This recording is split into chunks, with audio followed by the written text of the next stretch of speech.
All right, welcome to the No Script Show, where when life gives you lemons, you sell them on the black market, and then you use that money to contribute to our Patreon.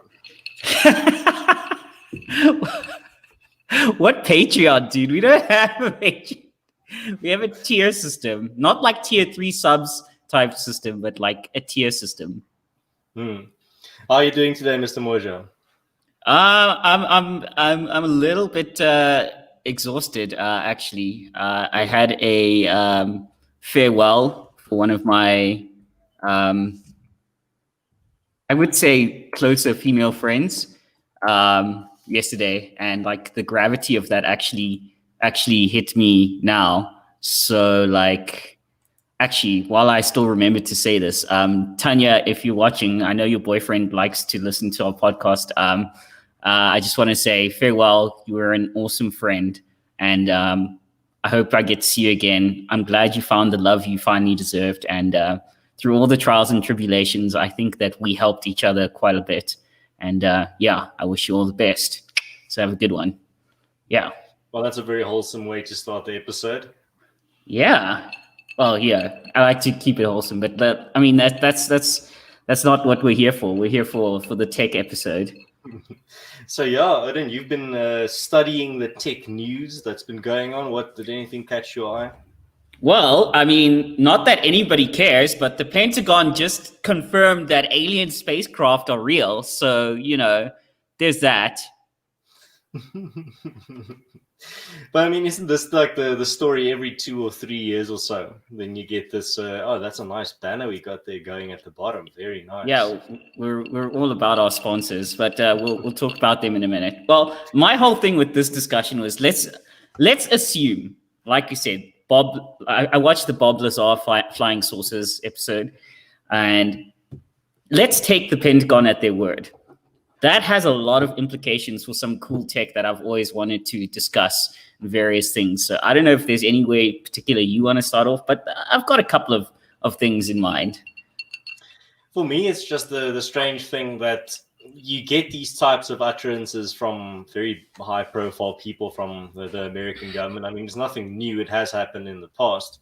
But then at the same time, it's happened so many times that we've not really had any, like, bombshell revelations that at this point people are just kind of numb to it and don't find it as interesting anymore. Right.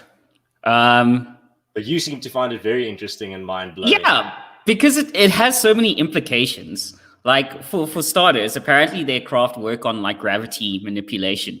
And it got me thinking, like, in terms of gravity manipulation. Wait, according to who? According to Bob Lazar, let's say he was correct, because a lot of his predictions have been correct thus far, and manipulating gravity would be a pretty good way to get around. It got me thinking, okay, if I was like an advanced like K1 or K2, K1, 2, and 3, for those of you who don't know, are Kardashev scale 1, 2, and 3 civilizations. So at Kardashev scale 1, you have the energy of your entire planet, planet or star, and 2 is 1 is your planet, 2 you harness the energy of your star, and 3 is your entire galaxy type thing. It scales up exponentially. Your solar system would be like with a Dyson sphere. Yeah, basically. All right. Okay, so there's a couple of implications here. Okay. One of the things I was like, okay, if I had this technology, what were some cool ways if I felt like being a dick to dick over other civilizations? Okay, just for fun, just to see how I could mess with them. And I thought, okay, if I really wanted to mess with them, I would send a very small probe into your atmosphere, burrow into the core of your planet, and then start causing a gravitational anomaly, which causes, let's say, the escape velocity of your planet to be much higher, or change it to some level. So the escape velocity of your planet is just basically how much oomph you need to give your rocket or your ship to get off the planet, given its gravitational pull. So in the case of burrowing into the core of a planet, you could adjust it by a very small amount. so that like rockets just stop working for some reason, just to fuck with people. Or you could adjust it by a huge amount, and the next morning everybody wakes up and they can barely stand under the weight of their own skeletons. I mean, it's a pretty dick. Like, you're not killing anyone, but it's a pretty dick way to screw people over. Like, and then you go too far and people get crushed into the Earth's surface itself. You're like, psych, gotcha. Psych, got him. Yeah, either that, or I would use like the space debris around the planet, the satellites, and harness some asteroids as well, and then cause some runaway Kessler syndrome. And Kessler syndrome is named after, I can't remember what the first name was, but it's a NASA scientist called Kessler. It's basically a situation whereby, because we have so many objects in orbit, it's possible that one object can strike another at extreme amounts of speed and just like shatter it apart. And that would cause more. It's like, like you're playing a pool table game, one ball hits another, which splits them apart, and they hit a bunch of other balls. And that's called Kessler syndrome. And it's actually a danger to us right now, where if you just like destroy the right amount of satellites, you would cause runaway Kessler syndrome, where there's just so much debris around the planet. Like, sure, sunlight will get through and all that shit, but they can't get off their planet anymore because there's just too many things like floating around in low orbit. So yeah, I thought, I was like, if I wanted to be a dick, that'd be like a fun way to dick them over. I was thinking the other day, if I were to, for example, was able to go back in time for a decade, and what would I do? And I do a trivial thing, not do like a really big thing, just a trivial thing. What would it be? I would make a tweet that predicts like 3 major events or 4 major events, where it's like Brexit, Trump, what else? What's like very prominent in the news that nobody can miss? Coronavirus, those 3 things. And then I would make the 4th prediction, and I would make sure people find this tweet of mine somehow. It's going to be some random little account, and I'm going to perfectly predict when these things are going to happen and what they're going to entail. And then my 4th prediction is going to be a lie. It's a really good way to my dick 4th people. prediction is going to be like, and then the aliens arrived in November 2020. So people see I'm 3 for 3, and then my 4th prediction, people are going to take very seriously. Fair enough. That would be pretty fun. What else? It's funny that you should mention time travel, because, again, if you take their word of the Pentagon and Bob Lazar's word, they seem to have gravitational like manipulation, but they do not have faster than light travel, or FTL. And the thing about faster than light travel, and I won't go into the maths of it, but basically the physics of faster than light travel imply time travel. Like, you can't have one without the other.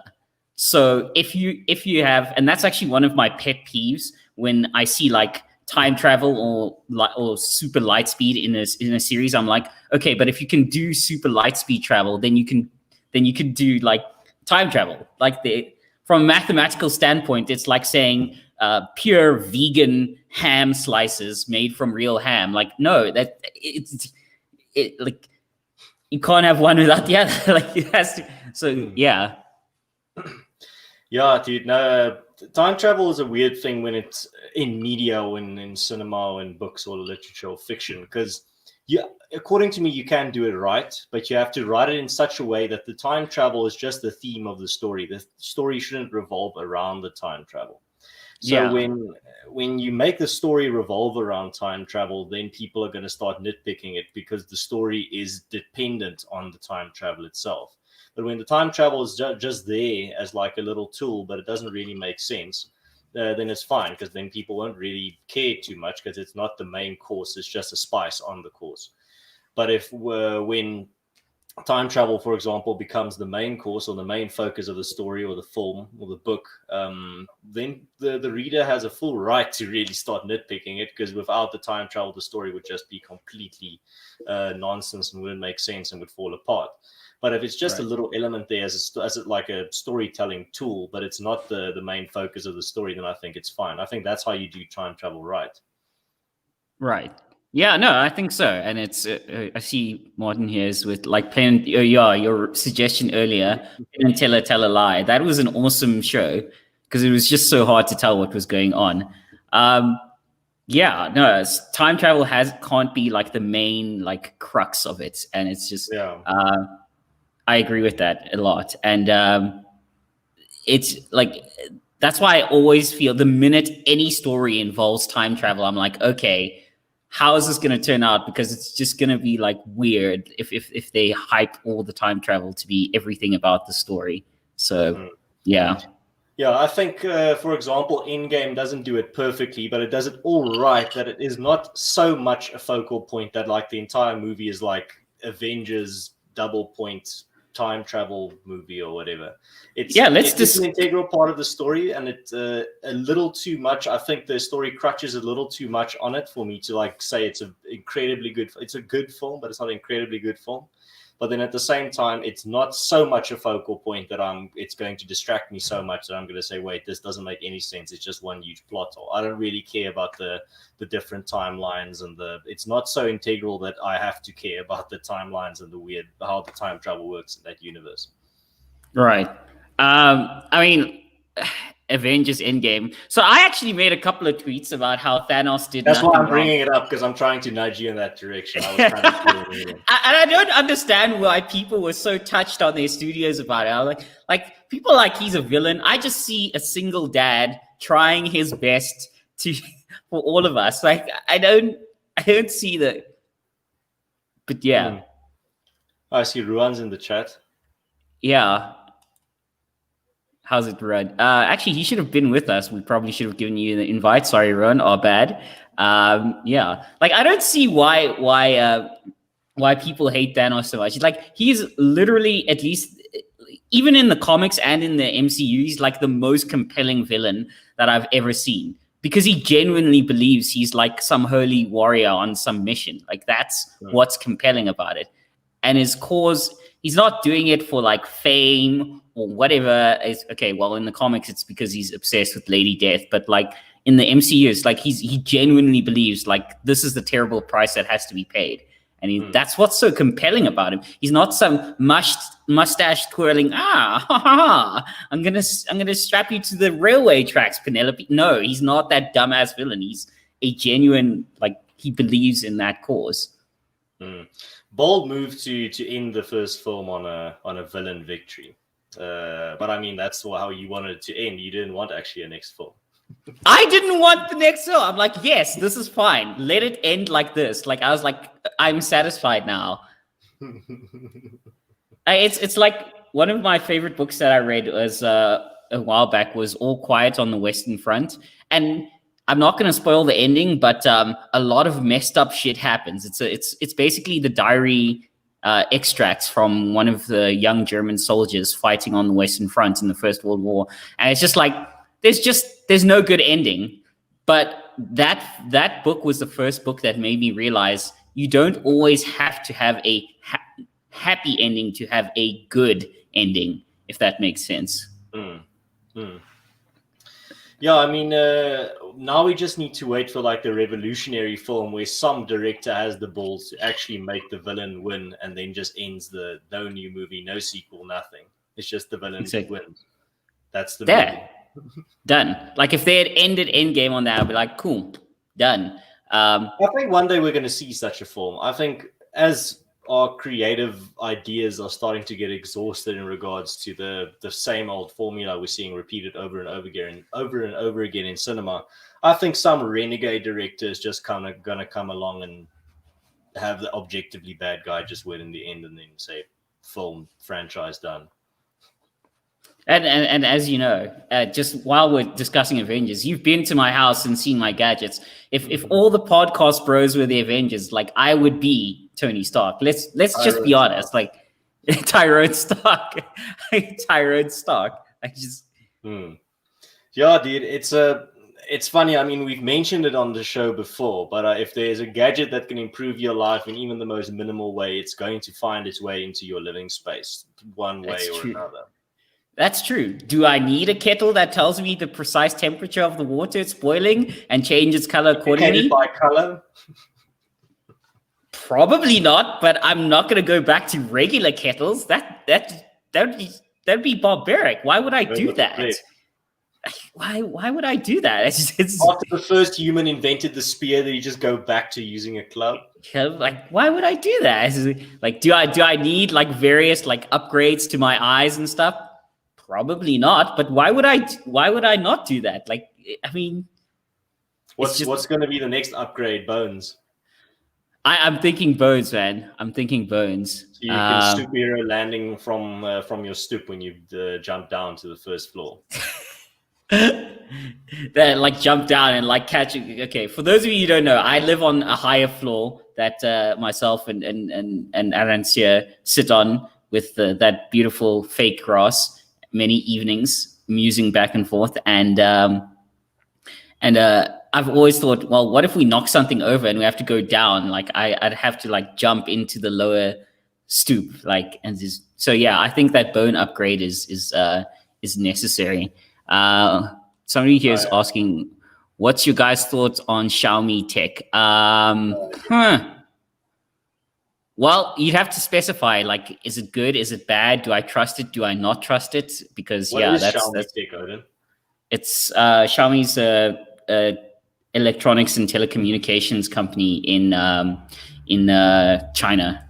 So yeah. Are they evil? In terms of what, I ask. But yeah, since it's China, I'm gonna say yeah, they're pretty evil. They are literally an evil empire. Yeah.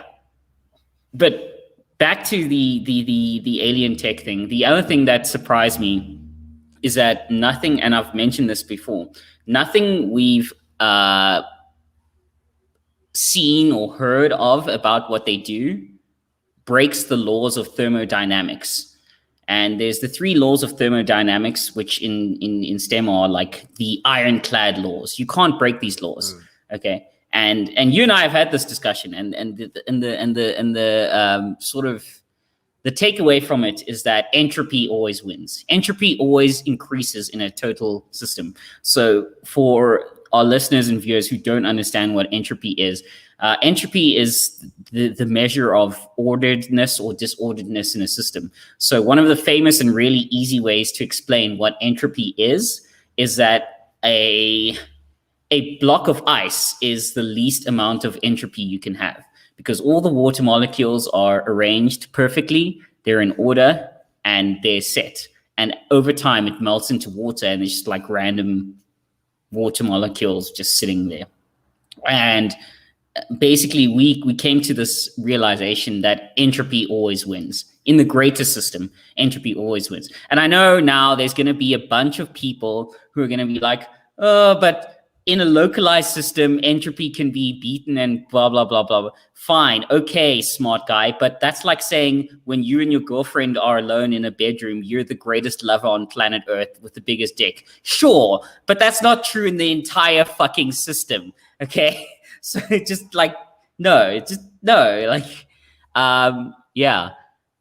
So entropy always wins. And nothing about their technology says that, that entropy can be beaten. And that's interesting to me, that like you can zip across the entire Milky Way or wherever they came from, but you still can't beat entropy. That's pretty interesting to me. And it puts 2 questions in my mind. It means either they're not quite there yet, or it genuinely can't be broken. The rules of thermodynamics genuinely can't be broken.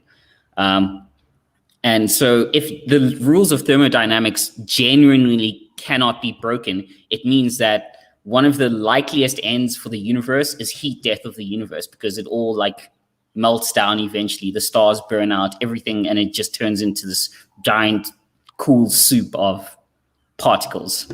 I don't know if you have any comments on that.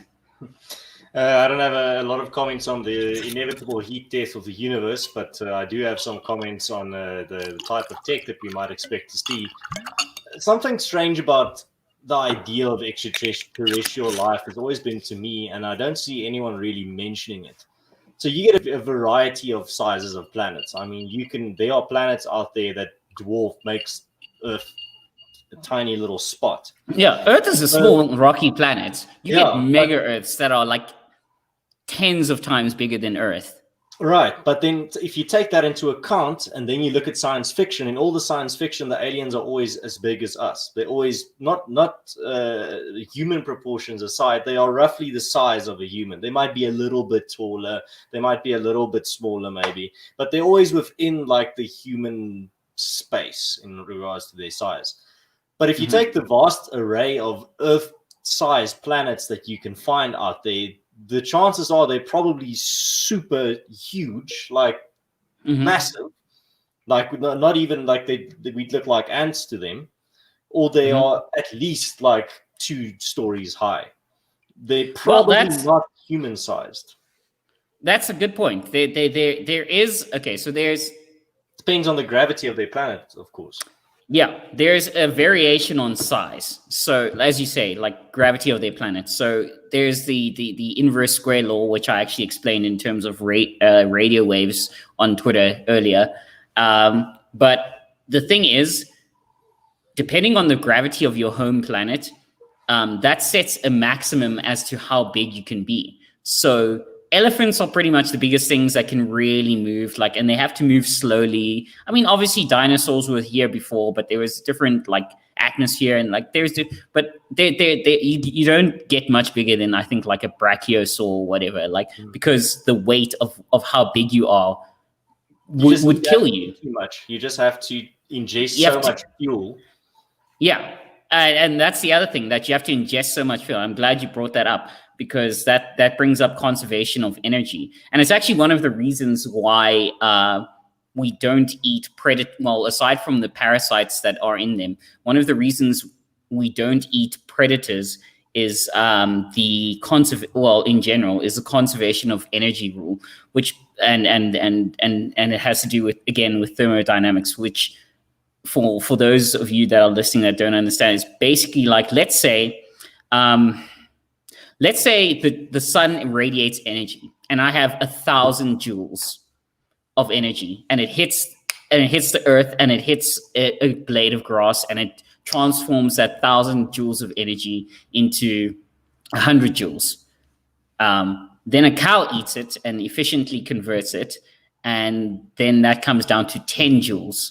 And then a tiger eats that cow, and it comes down to 1 joule. The point is, the closer to the source energy of the food chain you get, the more energy you're going to get out of it. It is not energy efficient to eat lions and tigers and all that. Yes, you feel alpha as fuck, but it's not energy efficient to eat them, because by the time that you ingest them, like that energy like curve has kind of gone down, and you're like, oh, okay, we only get so much energy out of eating X. No, that makes sense, man. But then at the same time, so do you agree that the probability of other alien life is that they actually in proportion would be much larger than us, or much smaller, much smaller? They could, yeah. I mean, blue whales are bigger than elephants, and they can be bigger because they live in water. But yeah, there's a very good chance that they are much bigger or could be much smaller than us, depending on where they came from. However, one thing that is likely is, so there's a concept of convergent evolutionary advantages, and in tune with what you're saying is like, why are they our size? The other thing is, why are they also on 2 legs? And that's a useful convergent evolutionary feature, because it means basically 2 legs or 2 appendages is the least amount of appendages you can have in contact with the surface of what you're standing on without sacrificing too much stability. So the whole concept of like your hands. Exactly. So the whole concept of convergent evolutionary advantages means that regardless of where you evolve or grow up, there are certain things that are true always. And the least amount of appendages you can have in contact with the surface is 2. And then I mean, you could have 1, but then you start being really unstable. And you could have 4 or 3, but it's a waste. Like 2 is the absolute minimum, and then the rest of the appendages you use, like they could have like 4 arms or whatever. But the bottom line is, convergent evolutionary advantages means that we can assume. what you're pretty much saying is this meme made by bipedal gang. Bipedal gang. Yeah, no, I hear what you're saying, man. But yeah, so basically, maybe just to finish my point, I think the bottom line of my entire thing is that there's no golden rule that says like the human size is the golden standard for the entire universe, unless you're going to blow my mind with some fact that I didn't know. No, in because terms of our anatomy, the thing yes, you could maybe have. I think the bipedal model is pretty effective, but in terms of the size, if your planet can support a larger size version of, for example, a human, it probably will. It will. And the other thing is, what you said was mostly correct. We can assume that at the very least. Oh, by the way, since we're assuming the correctness of Bob Lazar's theory and the Pentagon, we kind of have to assume the Fermi paradox has kind of been answered at this point, and that means that so the Fermi paradox was named after Enrico Fermi, who calculated the amount of factors around life and intelligent life and star systems and all that. And the crux of the Fermi paradox is, if the universe is so large and old, relatively, why can't we see more aliens? Or why don't we see tons of aliens around us?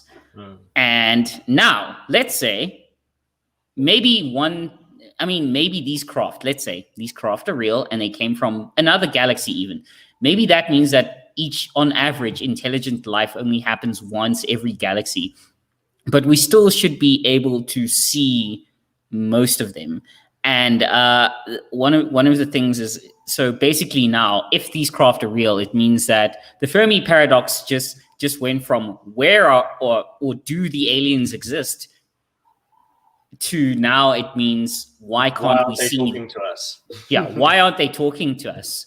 And but if you just look at like 10 minutes of cable TV and you just flip through it, you pretty much have the answer to that question done.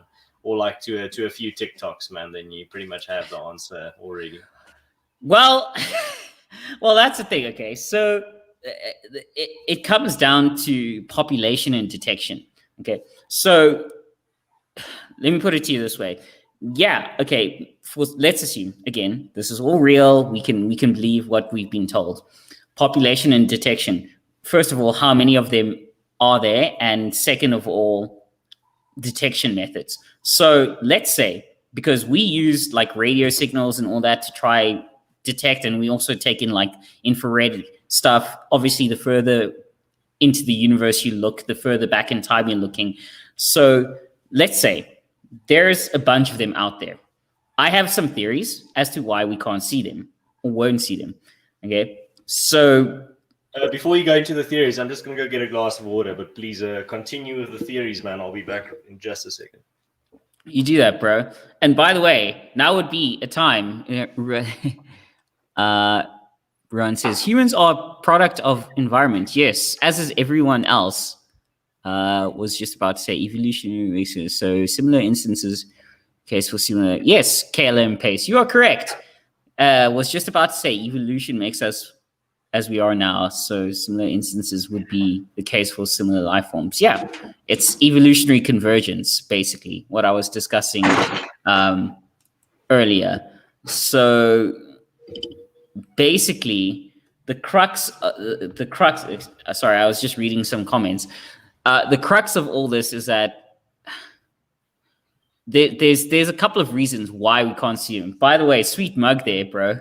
do you want to take a second to plug the mug? At Conscious Caracal merch, okay? Now, mostly I look down on podcasts that sell merch, but honestly, this mug is amazing. The other day, I was just walking down the street, and I just happened to have my Conscious Caracal mug on me, and a bullet, like a stray bullet, just came through, and like that thing just deflected that shit off my heart. So I'm alive today because of Conscious Caracal's mugs. So yeah. Yeah, if you are you drinking Canadian whiskey? No, I'm drinking 3 ships. Fuck you, Ron. Yeah. South African whiskey, nice. If you want to buy a mug or a hoodie, you can go check out the link in my video's description. So you can just go to one of my latest videos on my channel, and you'll see in the description. But yeah, only if you are in that position in your life where you can't live without it. Yeah, I mean, it saved my life. It saved my life, and you know what also saved my life is honestly lion razor blades. I mean, you may look at my face, if those of you who are seeing the video version, and think this man's face is incredibly smooth, so smooth that it is in danger of breaking the laws of thermodynamics, like a totally frictionless surface. It might even be considered alien. And you might wonder to yourself, how do I get my face that smooth? Well, I have to be honest with you folks. The answer is lion razor blades. Okay. Now, I'm not going to say that lion razor blades changed my life, but for example, I no longer know the price of diesel or petrol. Do you know why? Because every day I walk down into the parking lot of my building, somehow, magically, my petrol tank is full. And I'm not saying, and I can't say legally, it's because of lion razor blades, but it did seem to coincide from the point that I started using lion razor blades. So if I were you, I would consider buying lion razor blades. All right, but have you gotten into the theories yet that you talked about before I went to get my mug? No, I was just explaining more. So the theories of why can't we see more of them? There's one of the things is they're using communication standards we don't understand. So it would be like, from a physics standpoint, it would be like, okay, we think everybody's going to use smoke signals because that's the obvious thing to use, you know.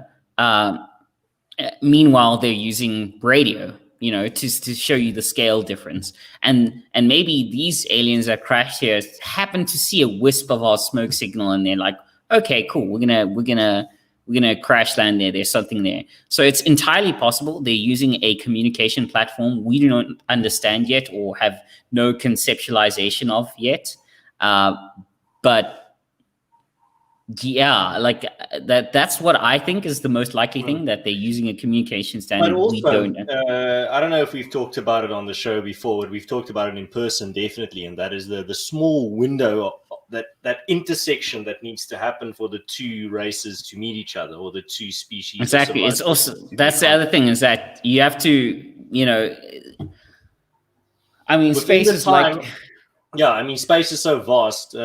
If, let's say, you can't break the speed of light, it would still take, and let's be charitable, but still be realistic in regards to, they're probably. Well, I can provide an example. If you can't break the speed of light, even if you could get to 99.9999999% of light speed, and you decided, hey, it'd be fun to invade this planet, traveling at 99.99999% of light speed, by the time you get there, they would have detected you.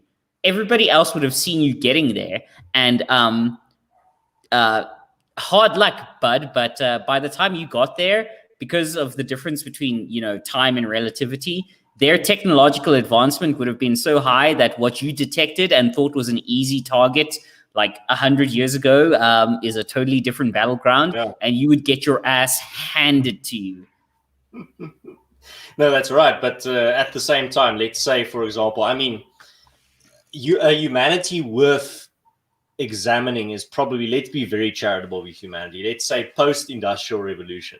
Before that, we're very primitive in terms of our technology, what's going on. After the industrial revolution, things start going very fast. I'm glad you mentioned that, because that's going to be my other sort of rationalization. So and how many years since the industrial revolution? 1750, mid 1700s. So it's 250 years. A little bit more than 250 years. That's a very small time window to hit Earth in regards to intersect your visiting armada with an intelligent version of humanity. In the state that we are now, let's cut out the future, because we don't know how long humanity is still going to be around. Because if you just, otherwise, that's impossible. So let's say since the Industrial Revolution until now, in that window is where you need to contact us. But the time it took you to get from your planet to here is going to be more than 250 years. So you're probably going to either overshoot us and you're going to get here and it's just going to be a rubble of glowing concrete after a nuclear war, or you're going to pretty much get here too early and you're just going to see some guys throwing rocks at each other and throwing sticks at each other. And it's not going to be as interesting. So you need to hit that sweet spot between the inevitable when humanity destroys itself or moves on to a new planet or becomes an extraterrestrial civilization, or you have to prevent from getting here too early after you because you're going on the premise that you just identified this planet that could support life. There seems to be life there, but you can't, it's too far to check. So you have to kind of then either just get there as fast as possible and hope you make it there while there's still a civilization there, or the other worst case scenario, you end up there and the intelligent life has not developed there. And it's interesting, but I mean, if you're a spacefaring race, you've already encountered a lot of planets with life. So life itself is not very interesting. Intelligent life would be interesting, I reckon. Yeah, I mean, like sideliner opinions, as I like to call sideliner opinions. Dude, I don't know who you are, or lady, I don't know who you are, but I feel like you're me and Conscious Caracal's personal PR firm. So thank you. Yes, universe is so big. Okay, so to put your whole thing in perspective, in terms of the Industrial Revolution, 250 years ago. So the other reason I'll get to. That's the second thing why I think we might not detect them. The other reason why we might not detect them is that, what's up, Joe Emilio? I hope your case is going well, Joe.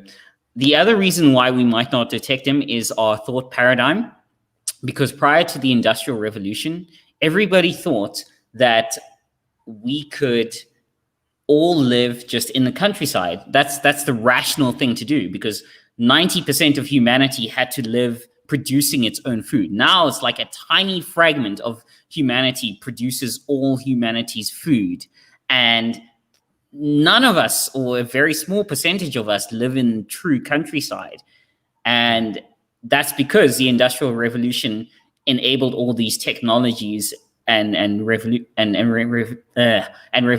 such that we could change our way of thinking. So in a similar way, it's entirely possible there could be some technological power or some technological thing that we come upon that we're like, okay, we should stop searching planets and start searching for X, like O'Neill cylinders. Maybe most of them live on O'Neill cylinders, which is basically, named after Robert O'Neill, and it's just a cylinder in space, like in your low Earth orbit or in orbit of a star, which would be fucking hard to detect by our technology. But you'd live there and you can control the gravity and all that. And they've decided, we're going to stop living on planets anymore, because living on planets is for suckers.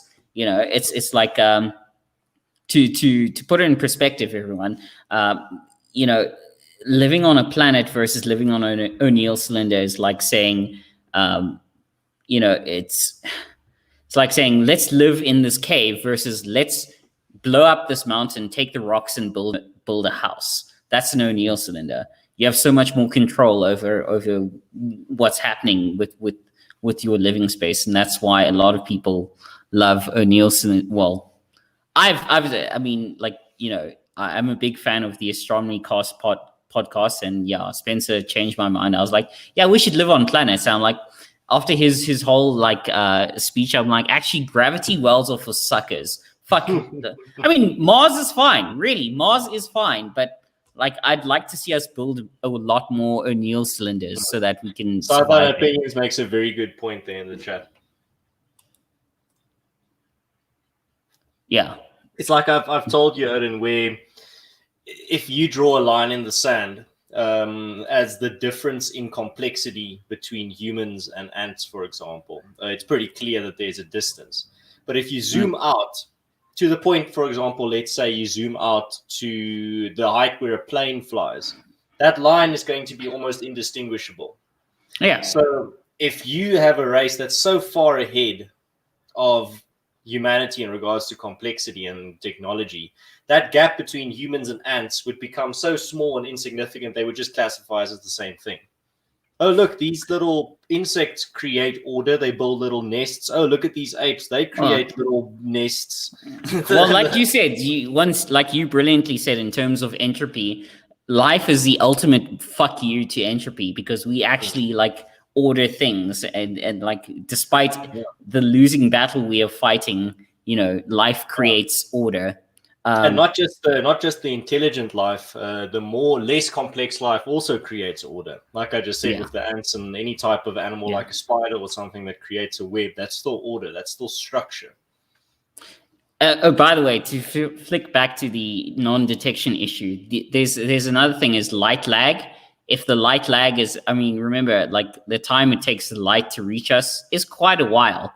And so it's entirely possible that these aliens evolved before us and the light reached them at a point that they could detect the light, and they thought, okay, this is a planet that could host life, and they got that light before we were even here, and they started traveling here before we even came about, and they got here, and it's like, oh, okay, they're here. The other thing is, again, hey guys, this goes cold back. beers in the fridge. Huh? No, they arrive here and we don't really have any tech to fight them off. You're like, oh, cold beer in the fridge. It's in the fridge.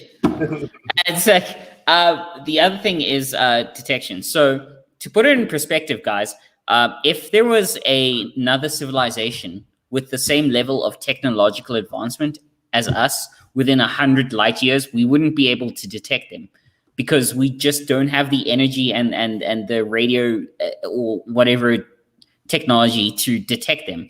It's kind of like, let me put it in perspective. Let's say you can only see one arm's length in front of you, and then there's somebody else who can only see one arm's length in front of them, and you're 4 arms lengths apart or 5 arms lengths apart. You wouldn't be able to see each other. It's just not possible. It's just like, you can't detect them. But again, I think likely the reason we can't see them is because we just don't have the detection technology. We don't communicate on their level, and the light hasn't reached us. We're still struggling to perfectly detect a lot of just non-intelligent entities in our space, in the space around us, on the observable universe around us. Sometimes, like asteroids and comets and stuff, catch us off guard to a certain extent. Well, maybe not. Smaller bodies, like they'll say, oh, this comet, or this huge rock or meteor or whatever passed by Earth, and we only realized like 2 hours before it got here that it's close. Apparently Joe would like to live on Titan to meet Thanos. It's pretty cold on Titan right now. It's got liquid water. So actually live on. Oh, you're not talking about Jupiter's moon. No, Saturn's moon Titan. You're actually talking about Jupiter. Yeah, this is why they Titan in our universe. The moon Titan it's not a place you want to live. It's a pretty inhospitable place with like gasoline oceans, and it rains diamonds. I mean, that's the other thing that people don't understand in terms of economics, is that once we get out there, in terms of if we can't break thermodynamics, that means that our ultimate economy will be an energy-based economy, meaning that you can have a matter extruder. And if you want a house made out of fucking chocolate eclairs, we can spin that up for you. Real easy, no problem. But I can envision a future where the government is like, okay, you have this much energy to expend in your lifetime. You can teleport here, you can do this, but don't expend more than this in this lifetime, because we can't break thermodynamics. And if you do too much, it's going to screw everyone over. And so I can see a future where the government's like, if there's a big enough government, where they're like, okay, you can have a house made out of chocolate eclairs, but it costs you this much energy of your total budgeted energy of your lifetime, type thing. Yeah, dude. No, that's I'm trying to look for that. Let me just find it, because it's actually really interesting about the the surface of one of these planets, but I think I'm mixing up Titan with another There's planet. times of things. There's ones where it rains diamonds. There's gasoline. Like there are comets with so much gold in them that it would crash our entire economy. Oh, this is right. It's not technically gasoline. It's liquid hydrocarbons, but it's a huge component. Of yeah. So it's okay. Hands up. I am not a biological scientist. I'm a computer scientist, but I understand what liquid hydrocarbon. By the way, can we discuss for like 5 seconds one tweet I made earlier this week? You made a lot of tweets, Odin. Something to the tune of, as a black man that has fucked more white women than BEE. Let me say, you upset a lot of people with that tweet, Odin. A lot of people got very angry. That's the most like weirdest thing to me. Is like, yes, me having sex with people that aren't the same skin color as me is the most upsetting thing. Not the point I was trying to make about Bianca becoming overdone. No, that's what you should be upset about. Is that I was just like, really, my guys? And we've discussed this before. Like, if you chase that red heron, you've misunderstood the whole point of Wotanism. Let me just check here. Sideline opinion. Odin always so vain. No, Run. I've never met anyone as vain as you, Run. Like it's. Let me just check where he was born. I don't know, because it's he shares my surname. So the NASA scientist Yapi van Zyl died this week at age 63. Oh shit, rip. 60% sure he's South African, but I don't know exactly. It could be Namibian as well. But he's Namibian. But anyway, someone from our part of the world that was a pretty high up at NASA. Sure, you can use it, Joe. Yeah. Sure, you can use it, Joe. Yeah, that's a bit sad, actually. Like the other thing of this is actually, since we're trying to stick on alien tech, let me just add on a positive note there before we end that conversation. As long as the aliens arrive post Space Force rather than pre Space Force, we'll be fine. It doesn't matter. It doesn't matter. Like, that's what I'm trying to get people to understand. Like, it doesn't matter. Like, it's like Finn and Jake fighting the Lich in Adventure Time. It's like fighting Thanos. Like, again, although I would like to see, I'd love to see like the Goose's podcast. Now that we've mentioned the Goose, I'm open to you and me negotiating peace terms with myself and the Goose. That's up to you though. Yeah, we'll do it live on stream. We'll hype the shit out of that episode. But I'd like to see like who would be each and every Avenger. Like, it's just Didn't we have this conversation already? But I think in private. Apparently, went to University of Stellenbosch. Oh yeah. I'm definitely Tony Stark. Let's be honest. I'm definitely Tony Stark. Yeah, Ruan would like to be Hulk. He flexes with his rugby pictures on Twitter because Armand Pretorius called him small, or little Armand. A little Ruan. Yeah, okay, Ruan's gonna be Hulk. I guess you'd be like Doctor Strange or something. What would the Man Patriot guys be? That'd be a good question. They can be Black Panther combined. Black Panther, or maybe some of the Guardians of the Galaxy. Because remember, there's a lot of Avengers, quote unquote. So yeah.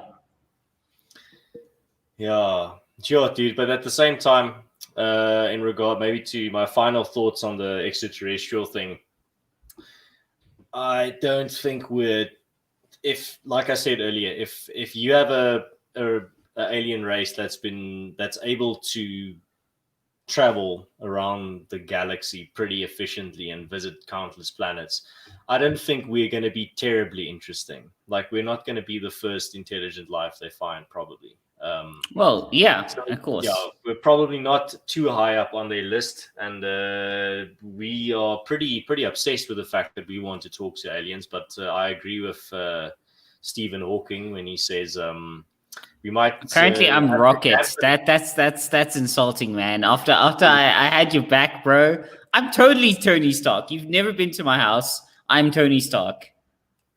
we And might running have to through it. dampen our enthusiasm about sending out our location and our coordinates into space, as we've done already, because that didn't work out too well for the Aborigines in Australia, when people just a little bit more advanced than them.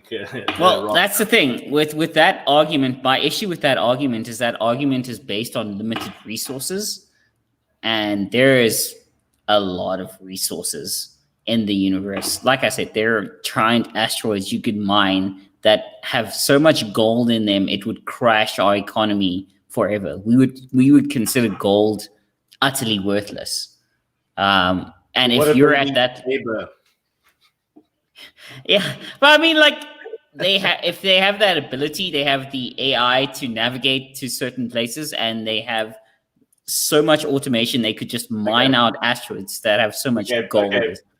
My final suggestion: they need pets. Maybe. My other suggestion is, a couple of weapons, real quick before we wrap this up. A couple of weapons that you could use if you are that level of advanced, which would be super fun, but a really dick way to dick people over. Okay.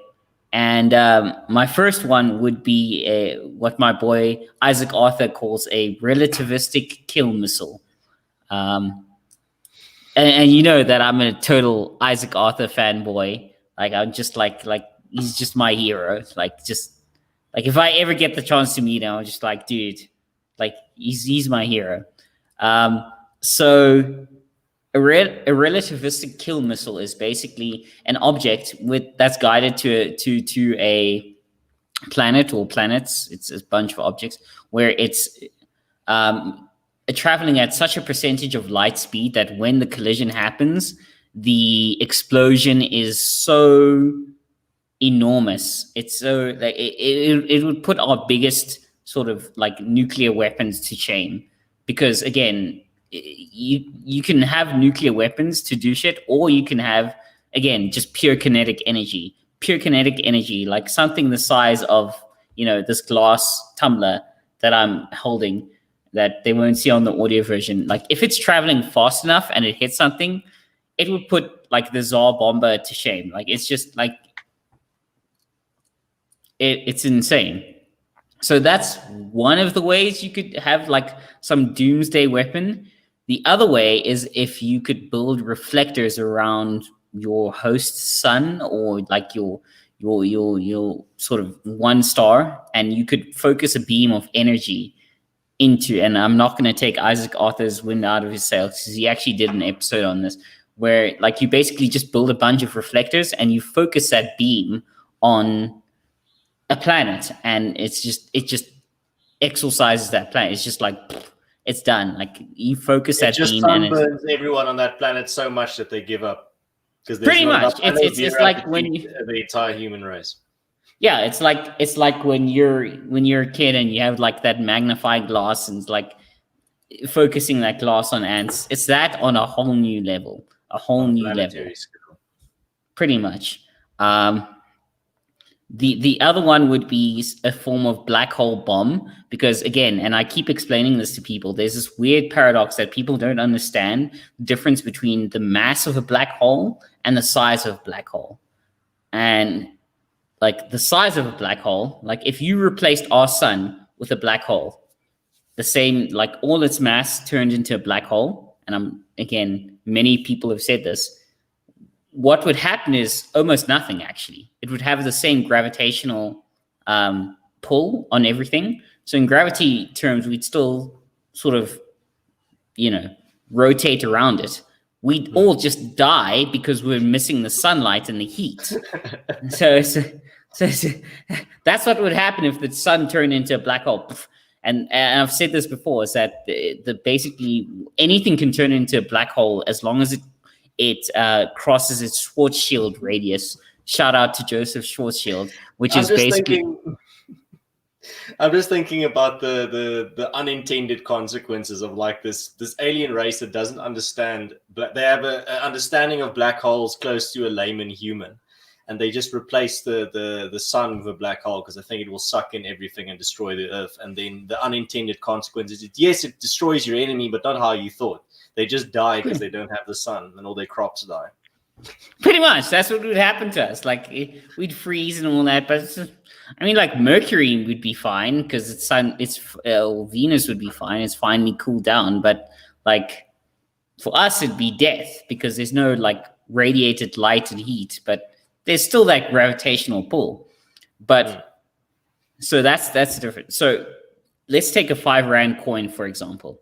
If there's a difference between a black hole the size of a 5 Rand coin and a black hole the mass of a 5 Rand coin.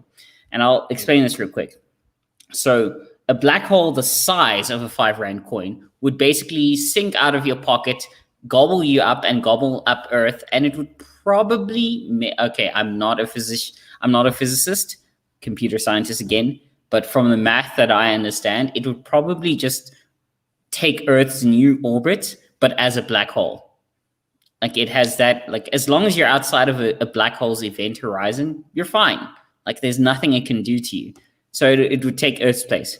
Now, a black hole, the mass of a 5 Rand coin would be fucking horrific because it would mean all the atoms in that black hole. Again, shout out to Joseph Schwarzschild. He was a artillery officer in the First World War, German artillery officer, and he worked out the Schwarzschild radius, which means how much mass you need for anything to collapse into itself to become a black hole. Because literally anything can become a black hole. You, I, like on microphones, anything can become a black hole if it falls into small enough of a radius. And that's what Joseph Schwarzschild worked out while he was firing artillery on the fields of the First World War. So basically, something the mass of a 5 Rand coin would be like the biggest nuclear weapons we've ever made times 500.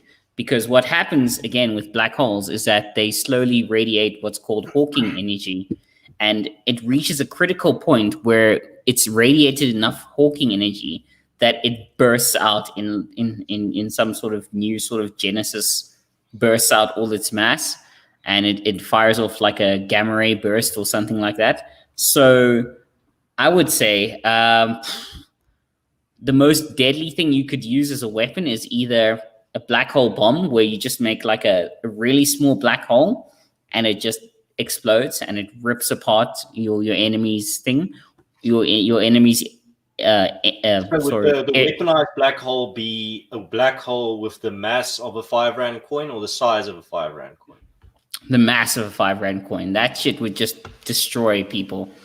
Or, and as a computer scientist, this is my personal favorite, you could just employ gray goo, which is just tons of little nanomachines, and you just give them this order: convert everything in this area to more of yourself. And it's just tons of nanomachines, and they just like fly through space, float, and they just like convert everything within this area into A-grade whiskey. Basically. And you could, and it was really hard to detect. They're hard to detect. If you were the head of you're like an alien general and you had like an army of nanonites or whatever you want to call them under your control, you wouldn't just order them to do something as boring as replicate themselves. You'd probably put some use to them. It's like, turn this planet into just some whiskey for me. Opinion on Interstellar, the movie. I actually haven't watched it, Joe, but I will take a look at it. But very long ago. So I can't. And your opinion? I enjoyed it, but like I said, very long ago, so I can't really give a thorough review. I didn't like the more hippie theme of like love transcending space and time, but yeah, I can't go into too much because then it's going to spoil it for you.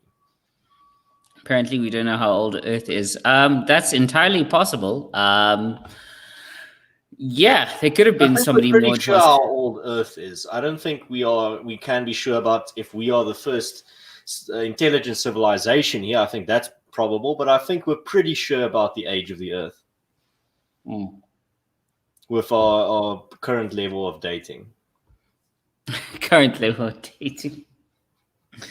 As in like Tinder or carbon dating app? Or... in terms of carbon dating and By the way, guys, carbon is the slut of the universe. It bonds to everything. That's the first thing you learn in STEM. Like carbon is the slut of the universe. It bonds to everything. But then it also makes up most of the things. That's true. Well, carbon... Well, not most things, but it makes up most living things. Actually, in fact, if I had to...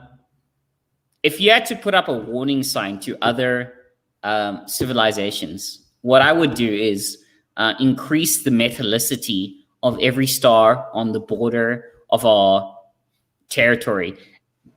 And when we talk about metallicity in astronomical terms, it means anything that's heavier than hydrogen and helium. So if you put like a bunch of plutonium in a star's core, other civilizations could detect that from the way it's radiating, and they'd be like, wait a second, this isn't natural.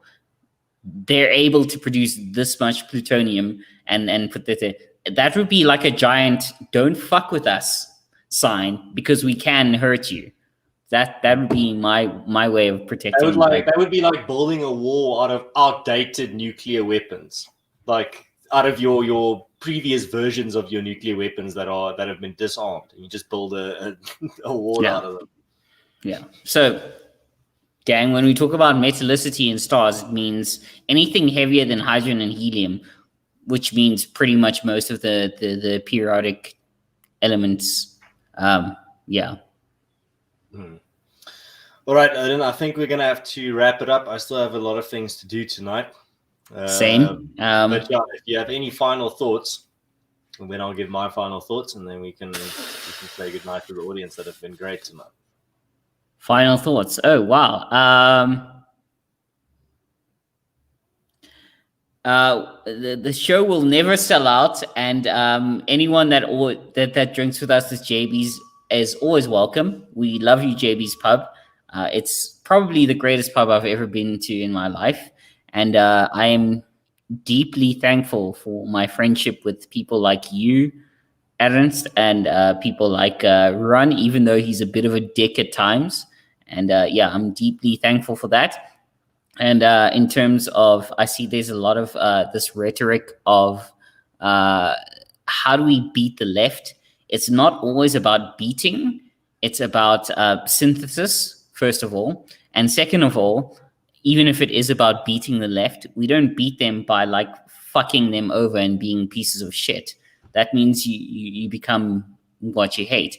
We beat them by building financial institutions and other institutions that stand the test of time. We beat them by being genuine. We beat them by building strong and healthy personal relationships with our friends and family. We beat them by getting married and having lots and lots of babies.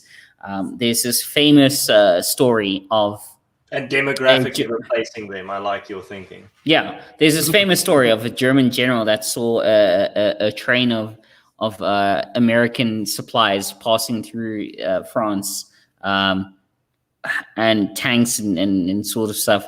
And at that point, the Americans had already had D-Day, and it was a bloody affair. Like that, there's no worse place I would, except maybe the Somme or Verdun. I wouldn't like to be anywhere else than like Verdun, the Somme, and the American landing beaches on D-Day. Those are the worst places to be. But there's this famous story about this German general who saw this supply of American sort of stuff going through, and people ask, when did the Germans realize that the war was done? When did they realize that they had lost? And this German general, when he saw that supply train, he said, now it's done. We've lost. Because he realized that wars, numbers win battles. Tactics win battles. Numbers win wars. Tactics win battles. Numbers win strategies. And logistics win wars. And the thing about that general is that when he saw this supply line And at that time, the Americans were taking immense casualties, unbelievable casualties, like 90% casualties per unit. He still said, okay, we're done. We've lost the war, because he realized that they were in a position whereby they could pass so many logistics through, men, munitions, material, everything through. In that same token, I say to you, guys, there is no need to debate X person, X super lefty on Twitter. And I'm not going to name names, but there's no need to debate X super lefty on Twitter. It's fucking dumb. And if you're doing it, you're a fucking smooth brain tier 3 sub. By the way, guys, for those of you who want to know what a tier 3 sub is, it's somebody who's so super dedicated to something is that like they abandon all reason. And it's just like, I love this person or this podcast. So how do we beat the left? We shouldn't. It's about synthesis, but in the end, it's about logistics. We have strong, sort of honest relationships with our friends, our family, our loved ones, our wives, girlfriends, whatever, and we have tons of babies, and that's how you win. Because in the end, in the long run, logistics wins, and that's my thoughts. That's an excellent way from your side to end it, Odin. My thoughts are not going to be as detailed. I think you already said it very well. I'm just going to say that my philosophy is increasingly becoming a philosophy of Matthew 16, verse 26, of what does it gain a man from, what does it benefit a man if he gains the world, but in the process forfeits his soul? And I think that's very important for today's time to give that a little bit of thought. I think rather than focusing too much on winning and beating your opponents, you should rather start focusing on rediscovering yourself and rediscovering what makes you different from them. Because if you can just give up your principle, I mean, you're fighting for your principles. That's a culture war. A culture war is between two groups or multiple groups that don't share specifically the same principles, but they're fighting for their principles and their values. But if you're willing to give up your principles and your values very easily just to win a battle, what's the point? What's the point? You've been fighting this culture war about principles for decades or more, and then just at the moment that if you can give up your principles to get a quick victory, you just give them up, then what's the point? Then you've pretty much just betrayed your entire cause. Then there's nothing different from you and your opponent. Then you're just two bad guys trying to convince the world that you're the good guys. So for me, it's more important that you stick to your principles, see what you can do to build your communities and start becoming less reliant on the state. Make your community state-proof, as I wrote in one of my latest opinion pieces. The flip-based opinion. By the way, shout out to the Cape Exit movement. Yeah. So, yeah, that's the thing. Stop. And this is my controversial opinion for the day. When your primary school teacher or your parent or anyone told you that you need to change the world, they were setting you up for failure. They were setting you up for disappointment. Don't try to change the world. Try to change your household, your street, your friend group, your community. The things that you can actually change, the things that you do have control over and can contribute towards. You're never going to, for example, let's say something that bothers you is the fact that there's a lot of litter lying around in South Africa, or that people litter everywhere. You're never going to clean up the entire country, but you can damn well clean up your street. You can damn well clean up your room. You can damn well make sure that at least your porch is clean. The little things you can do, and then you build from there. Don't aim for changing the world, because then you're just going to end up very miserable and disappointed that you couldn't change the world all on your own, because it's not possible. Start changing the things that you can and become a positive, optimistic realist. I think that's the best way to go about it. And I think that will be my message for the day. Make the changes that are realistic, and then build from there, rather than chasing ideals and then being very disappointed and blackballed because you couldn't reach those ideals in which the pursuit of which you were doomed from the start. Fair enough. That's a good standpoint to have. All right, but seeing as I did the intro, Odin, you can do the outro and saying goodnight to our listeners. Okay, cool. Thank you to everybody who listened to this. I mean, we will push out the audio version at some point. It's just again, our show, the pride that I take from doing this is that it entertains a handful of people, and for some reason has some level of Twitter clout that I still don't understand. Like you said, always do the show as if anyone from the world is listening, and the level of guests that we've had on the show still continues to amaze me. Every time I look back, I'm like, holy shit, I can't believe these people appeared on my show, for like no money. And it's immortal. I'm just like, wow, that's insane. So, again, and for me, the reason I do this, and I've always done this, is that it's a hobby. Like, I'm not trying to, make this my career and sort of like, sell you some like hats or whatever. Like, it's my career, man. Like, sorry, not my career. And I'm just like, I just thought you just did a 180 in a split second. Yeah, a split second. It always weirds me out the number of people that bother to, because I look at like the podcast downloads. It's like hundreds of people download this. I'm like, why? From all over the world. I'm like, but why? But I love how the description of this episode just says alien tech. I'll probably change it in post, like, to include more. But it weirds me out the number of people that care why. But to each and every one of you in the receipt of my voice, like, guys, everybody takes some L's every once in a while. I take some L's, even though my Twitter tag starts with a W. Even I take some L's, but it's the way it is, and we hope you stay around and you continue to listen to us, and we hope to never like sell out that no script authenticity, quote unquote. And that's about it from me. All right, cheers, guys. Have a good one. Mooi loop, and enjoy the rest of your weekend. Although the weekend hasn't started, but enjoy your weekend. It starts tomorrow. Cool. Cheers, guys. Samai Sindle. Samai Sindle.